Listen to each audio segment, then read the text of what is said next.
Hi friends, మీకు మంచి చాలా పురాతనమైన శ్రీ మహావిష్ణువు అయిన లక్ష్మీనరసింహస్వామి టెంపుల్ చూపిస్తున్నానండి. ఇది బెంగళూరులో కర్ణాటకలో ఉన్న బన్నేరుఘట్టలో లక్ష్మీనరసింహస్వామి టెంపుల్ అండి. దీనికి ప్రత్యేకమైన ఒక చరిత్ర ఉందండి. చాలా సంవత్సరాలు తపస్సు చేసిన తర్వాత శ్రీ మహావిష్ణువుకు ఒక మహర్షి కోరిక తీర్చి పశ్చిమ దిశలో లక్ష్మీనరసింహునిగా దర్శనమిచ్చారంట. ఈ ఆలయంలో ముఖ్యమైన సంఘటన ఏంటంటే, ఒక మహర్షి కోరిక మేరకు మహావిష్ణువు లక్ష్మీనరసింహ రూపంలో ప్రత్యక్షమైనారట. గుడి గోపురంలోకి వెళ్తుంటే మంచి కోతులు చూసారా మనకి ఎంత బాగా వెల్కమ్ చెప్తున్నాయో. పిల్లలు తల్లులు చక్కటి గుడి అంతా కోతులేనండి. భలే బిస్కెట్లు అవి వేస్తే తింటున్నాయి. సో ఇప్పుడు నేను మీకు వెంకటేశ్వర స్వామిని చూపించేస్తున్నాను ఫ్రెండ్స్. చాలా నిండుగా అందంగా ఉంటారు. చక్కటి వెంకటేశ్వర స్వామి దర్శనం అయిపోయిన తర్వాత గుడి గోపురం చూడండి ఫ్రెండ్స్, చాలా బాగుంటుంది. ఏదో ఒక సామెత ఉంది, దైవం కంటే దైవ గోపురానివే మంచిదని. అలాంటి చక్కటి గుడి గోపురం దర్శనం చూపిస్తున్నాను మీకు. దర్శనం అయిపోయిన తర్వాత లోపల తపస్సు చేసిన మహామునులు విగ్రహాలు ఉంటాయండి. చక్కగా చిన్న చిన్న విగ్రహాలు. ఆ విగ్రహాలన్నిటికీ కూడా రోజు అలంకరించి చక్కగా తయారు చేసి చక్కగా పెడతారంట. ఇదిగోండి మహామునులు అంటండి వీరు. తపస్సు చేసిన విగ్రహాలు ప్రతిరోజు వాళ్ళకు కూడా చక్కగా పట్టుబట్టలు కట్టి అలంకరిస్తారు. అయిపోయిన తర్వాత మన వెంకటేశ్వర స్వామి దర్శనం అయిపోయిన తర్వాత మళ్ళీ బయటకు వచ్చి గుడి గోపురాన్ని ఒక్కసారి చూసుకుంటూ బయటకు వచ్చేస్తే జంట నాగులు, వెంకటేశ్వర స్వామి శిలతో చేసిన విగ్రహాలు ఉంటాయండి. చక్కటి తులసిమాలలతో అందంగా అలంకరించి ఉంటారు. వెంకటేశ్వర స్వామి చాలా బాగుంటారు. ఇవన్నీ అయిన తర్వాత ఇప్పుడు మనం లక్ష్మీనరసింహస్వామి బెట్ట అంటే కొండ. సో కొండ ఎక్కుతున్నాం ఫ్రెండ్స్. నాతో పాటు మీరు కూడా వచ్చేస్తున్నారు. ఈ ఆలయంలో శ్రీ మహావిష్ణువు ఆలయం కదండి. చక్కగా ఇది ఉదయం 6 గంటల నుండి 12 గంటల వరకు తెరుస్తారు. సాయంత్రం 5:30 నుండి 8:30 వరకు ఉంటుంది.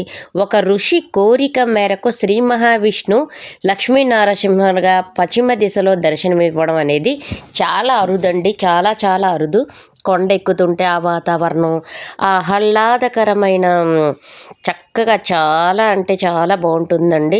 మన సింహాచలం కొండలాగే ఈ కొండ అంతా ఎక్కిన తర్వాత మనకు మొత్తం బెంగళూరు సిటీ మొత్తం కనబడుతుందండి. అసలు ఆ లక్ష్మీనరసింహ చూస్తుంటే వెళ్తుంటే ఎంతటి ప్రశాంతంగా, ఎంతటి ఆనందంగా, ఒక్కొక్క దగ్గర చూస్తే నింగి నేల ఏకమవుతున్నట్టుగా అనిపిస్తుందండి. మనకి కొండ మీద నుండి చూస్తుంటే చాలా బాగుంటుందండి. సిటీ ఎంత అందంగా, చాలా మంచి వాతావరణం, మనసు ప్రశాంతంగా, ఇంతటి ప్రశాంతత ఉందా ఇక్కడికి వస్తే అనిపిస్తుంది. బహుశా అది స్వామివారి నిదర్శనం అయి ఉండొచ్చు, స్వామివారి స్థల మహత్యం అయి ఉండొచ్చు. సో చాలా బాగుంటుందండి. చూస్తుంటే చూడండి ఎంత బాగుంటుందో. ఆ కొండలు ఆకాశము కలిసి ఉన్నట్టున్నాయి కదండి. ఎంత చాలా అంటే చాలా చక్కగా ఉంటుంది. చక్కగా గుడికి వచ్చే పోయే జనాలు కూడా ఎక్కువగానే ఉంది తాకిడి. కాకపోతే నేనేంటంటే ఖాళీగా ఉన్న ప్లేస్లో చూపిస్తున్నానండి మీకు.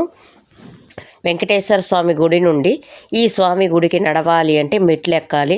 ఇంచుమించుగా ఇంతకుముందు వెహికల్ వెళ్ళేదంటే ఇప్పుడు లేదు, కొండ ఎక్కెళ్తాం. చూసారా ఫ్రెండ్స్, రండి రండి, నేను మిమ్మల్ని కూడా తీసుకెళ్తున్నాను.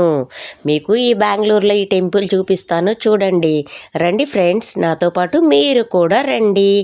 ఈ శ్రీ మహావిష్ణు దివ్య మంగళ రూప దర్శనం నేను చేసుకుంటాను, నాతో పాటు మీకు కూడా.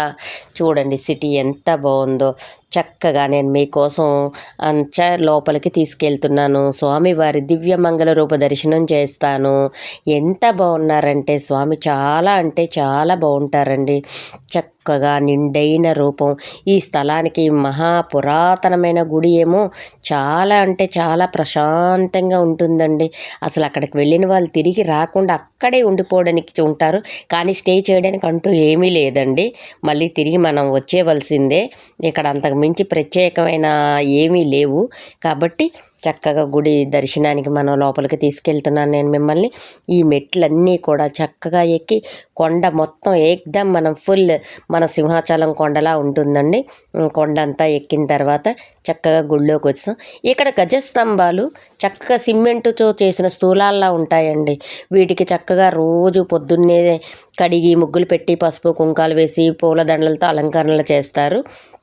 ఇక్కడ నుండి మనం గుడి అంటే లక్ష్మీనరసింహస్వామి గర్భగుడిలోకి వెళ్తున్నామండి ఫ్రెండ్స్. చక్కగా లక్ష్మీనరసింహస్వామికి నమస్కారం చేసుకొని అక్కడ తొలి మెట్టు మీద పాదాభివందనం చేసుకొని అయ్యవారి తొలి మెట్టుకి పాదాభివందనం చేసుకొని చక్కగా మెట్టు తొక్కకుండా ఎప్పుడూ గుడిలో ప్రథమ మెట్టుని తొక్కకూడదండి. కాళ్ళు దాట వేసుకుంటూ చక్కగా లోపలికి వెళ్ళిపోతున్నాం. అలా లోపలికి వెళ్ళిపోయిన తర్వాత లక్ష్మీనరసింహస్వామి దర్శనం చూడండి. నరసింహస్వామి ఒడిలో కూర్చున్నారు శ్రీ మహాలక్ష్మీదేవి. చక్కగా అమ్మవారి దర్శనం, అయ్యవారి దర్శనం చూసారండి. బయట వెంకటేశ్వర స్వామి చక్కగా గరుక్మంతుడికి చక్కటి ప్రసాదాలు. మరొక్కసారి లక్ష్మీనరసింహస్వామిని నిండుగా మనసారా చూసి నమస్కారం చేసుకోండి ఫ్రెండ్స్. ఎందుకంటే లక్ష్మీనరసింహస్వామి దివ్య మంగళ రూప దర్శనం సర్వపాపహరణ అంట. ఈ స్వామిని దర్శించనుకున్న వాళ్ళకి మన ఎప్పుడు ఎక్కడైనా లక్ష్మీనరసింహస్వామిని దర్శించుకుంటే కష్టాలు ఉండవంట, అతను అన్నీ తీసేస్తారంట, శత్రుశేషం ఉండదంట. అలాంటి మీకు బన్నారగట్ట అనే ఊరిలో శ్రీ మహావిష్ణువే లక్ష్మీ రూపంలోని అన్ని గుడుల్లో కంటే డిఫరెంట్గా పశ్చిమ తీరంలో నెలవున్న లక్ష్మీనరసింహ దర్శనాన్ని ఇంకొకసారి చేసుకుందాం చూడండి.